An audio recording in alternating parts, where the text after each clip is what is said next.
Om Namo Venkatesaya. Shuklambaradharam Vishnum Shasivarnam Chaturbhujam Prasannavadhanam Dhyayet Sarva Vignopashanteye Vyasaya Vishnu Rupaya Vyasa Rupaya Vishnave Namo Vai Brahmanide Vasishtaya Namo Namaha. Smarana Matrena Janma Samsara Bandhanat Vimuchate Namastasmi Vishnave Prabha Vishnave Lakshmi Nata Samarambam Nate Amuna Madhyamam Asmadacharya Paryantam Vande Guru Paramparam Partaya Pradibodhitam Bhagavata Narayanena Swayam Vyasena Gratitam Purana Munina Madhye Mahabharatam Advaitamritavarshiniim Bhagavatim Ashtadashadhyayinim Ambattvamanusandatami Bhagavad Gite Bhavadveshinim Vasudevasutam Devam Kamsachanuramardanam Devaki Paramanandam Krishnam Vande Jagadgurum. Om Namo Venkatesaya. My pranams everybody. Today we start chapter 9 of the Bhagavad Gita, which is called as Raja Vidya Raja Guhya Yogam. Vidya, of course, is knowledge. Raja means the king of the knowledge. Guhyam is secret, the greatest secret. So anything which is great is called as the king of that. For example, we have this Parameshwara being called as Tyagarajan. Why is he called as Tyagarajan? Tyaga means renunciation, giving up.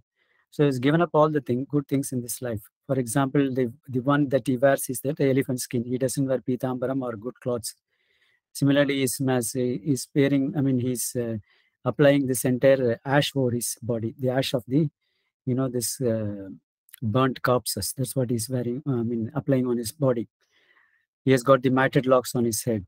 Then he doesn't wear any beautiful garlands. He has got the skeleton as garland over his, over his neck. He has got the Bhutaganas as his servants. He's staying in Smasanam. So all these things. So that means that's why he's called as Tyagarajan. The man who has given up everything. The greatest among them is Tyagaraja. Similarly, the Vidya means knowledge. The greatest Vidya is called as Raja Vidya, the king of the knowledge.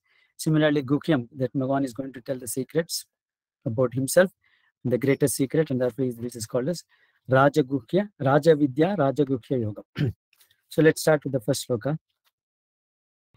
Om Shri Paramatmane Namaha Atha Navamodhyayah Raja Vidya Raja Guhya Yoga Shri Bhagavanuvacha Idantu te guhyatamam pravakshyamyanasuyave Jnanam Vijnana Sahitam Yajñatva Mokshyase Shubhat. Bhagavan is almost beginning like, this chapter 7 where he talked about Jnana Vijnana Yoga. Similarly like that.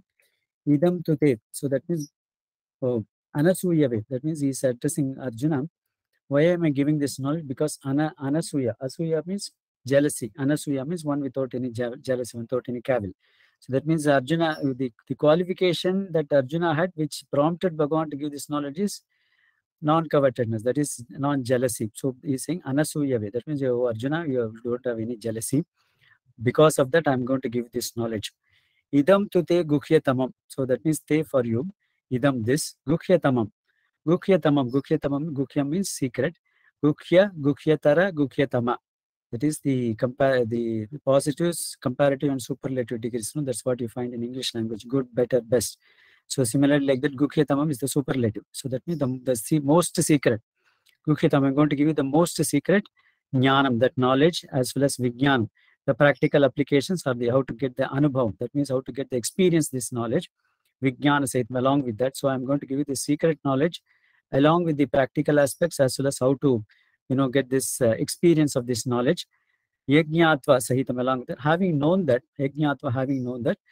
Ashubhat, from all this, these sorrows and then inauspicious things in this world, Mokshase, that means you'll get completely relieved from this. So I'm going to give Arjuna, who doesn't have any jealousy towards me, and therefore towards anybody else also. So I'm going to give this knowledge to you, which is the most secret knowledge, along with this practical aspects of this knowledge, how to put it in practice, as well as gain experience out of that. And having gained this knowledge, you will be completely relieved from this sorrows as well as the inauspicious things in this world. So that's what Bhagavan is saying in this, giving a prelude to the knowledge that he's going to give in this chapter 9. That's what it is. Let's move on to the second sloka. Raja Vidya Raja Guhyam Pavitramidamuttamam Pratyakshavagamam Dharmyam susukham kartumavyayam. So he's talking about the nature of the knowledge that he is going to talk about. Raja Vidya. So it is the secret, it is the supreme knowledge. That means the king of this knowledge. So that's what it is. Raja Vidya, Raja Guhyam. It is the king of this secret also. It is a secret as well as a great knowledge. Pavitram, absolutely pure. So it is very divine as well as pure. Pavitram, Idam, Uttama. It is the greatest. Uttama means it is the greatest knowledge. So it is the greatest knowledge that I'm going to give you. It is absolutely pure. And then what will happen to you having got that? Pratyaksha avagamam. That means you will directly experience. So that means you will completely understand and directly experience this. What experience the Bhagavad Anubhavam. Dharmyam, it is also falling in line with this dharmic principles. Whatever knowledge I'm going to give you is not adharmic, it is purely dharmic. It follows the principles of dharma. Susukham, when you perform this, when you get this knowledge and do whatever, it will give you a lot of happiness. It is always with this happiness, susukham, along with the happiness. And kartum avyam, and for you to follow this, it will be very, very, it will be easy as well as avyam. That means it will be impeccable. That means it, what do you call this? It is immutable. That means this knowledge, the knowledge that I'm going to give you is the greatest secret as well as this very pure knowledge.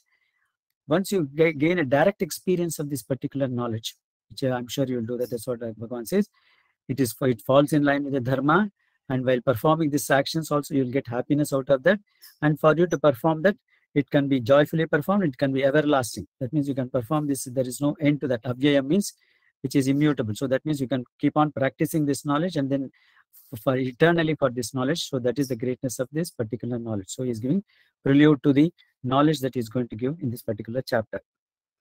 So again, summarizing it, Arjuna, since you don't have jealousy, and therefore I'm going to give you this greatest knowledge, which is the greatest secret, and that is it is along with the knowledge as well as the practical aspects of the knowledge. Having known this knowledge, you will get completely relieved from this shackles of this samsara chakra, the sorrows as well as the inauspicious things in this world.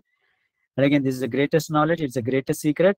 It is absolutely pure, and then it's a uttama, which is it is the highest knowledge that one can get.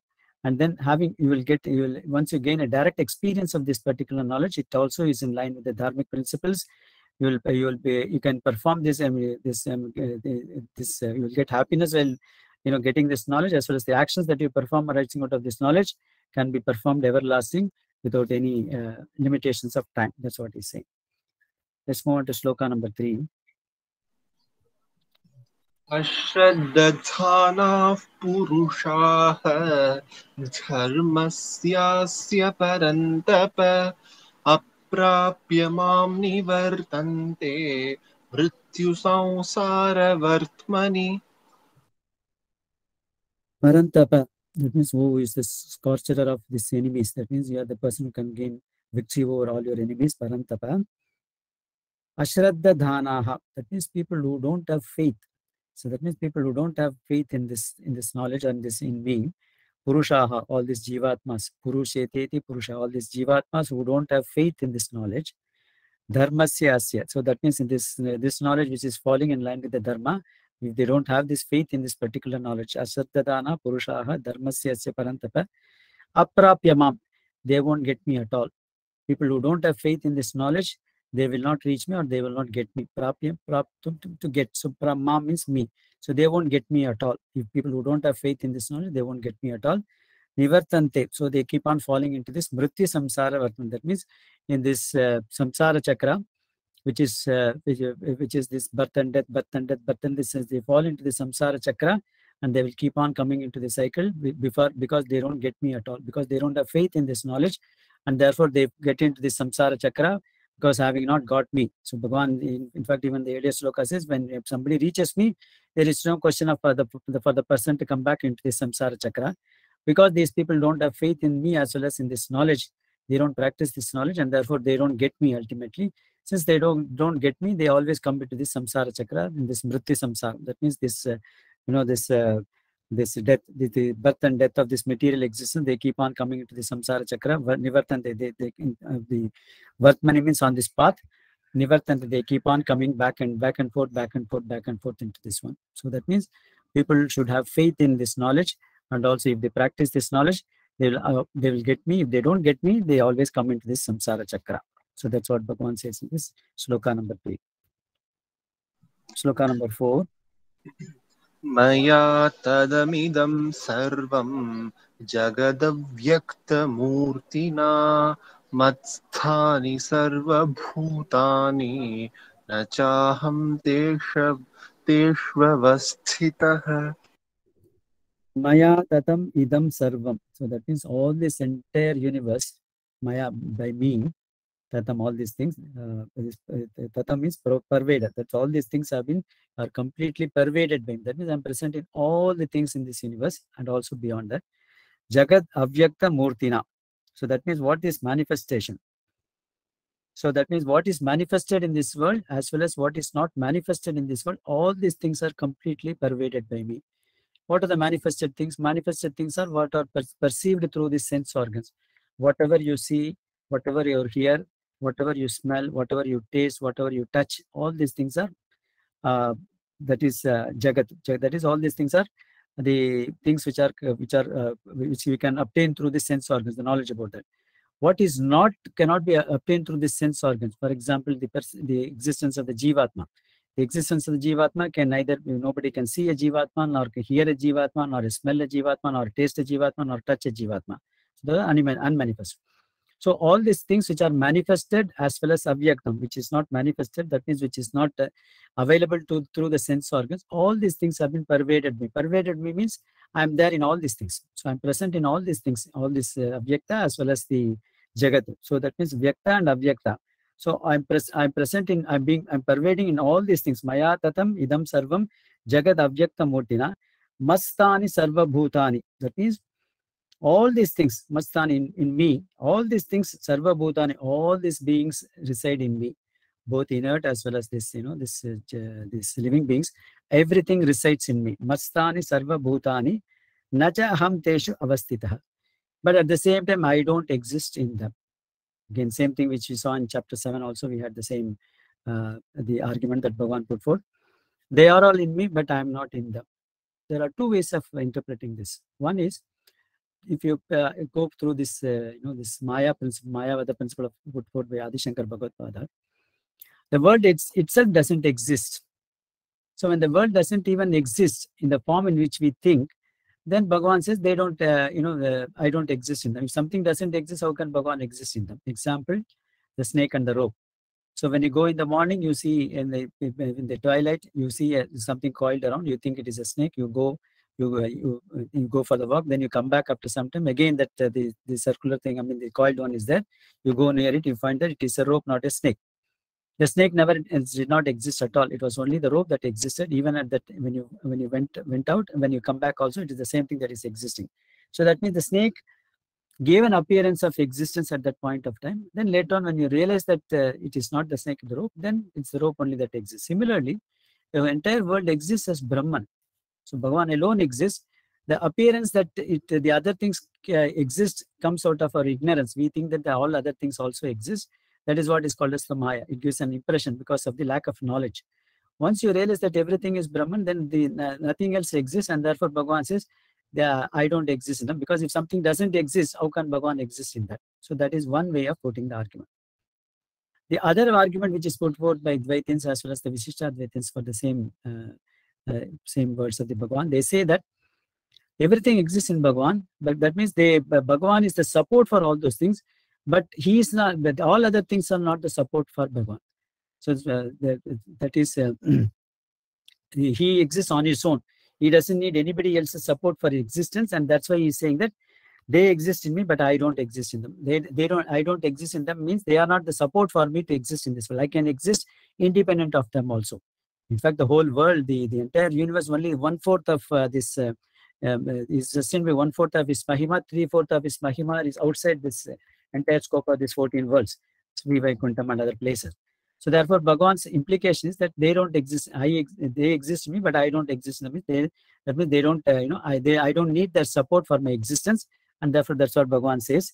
Nacha aham teshu avastita. That means I don't exist in them, but they exist in me.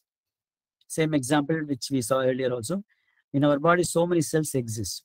thousands and millions and billions of cells exist. They all exist in this body, but the body provides the support for all of them. Then what happens if some of the cells die? I don't die. So that means they are not the support for me, although they reside in me. So that means when the cells die, they say they die. I don't die because my existence is not dependent on them, and therefore even if some of the cells die or decay or something like that, nothing happens to me as an individual as such. So in that sense also we can take it. That's what the Visishtadvaita said when Bhagavan says, Mastani sarva bhutani nachaham teshu avastitaha. So that means they exist, all of them exist in me, but I don't exist in them. That's what is the meaning of this sloka, this verse Bhagavan says. So I think we will stop with this sloka and we'll continue the discussion tomorrow. वसुदेवसुतं देवं कंसचाणूरमर्दनं देवकी परमानन्दं कृष्णं वन्दे जगद्गुरुं सर्वं श्रीकृष्णार्पणमस्तु। कृष्ण कृष्ण कृष्ण कृष्ण कृष्ण कृष्ण कृष्ण कृष्ण।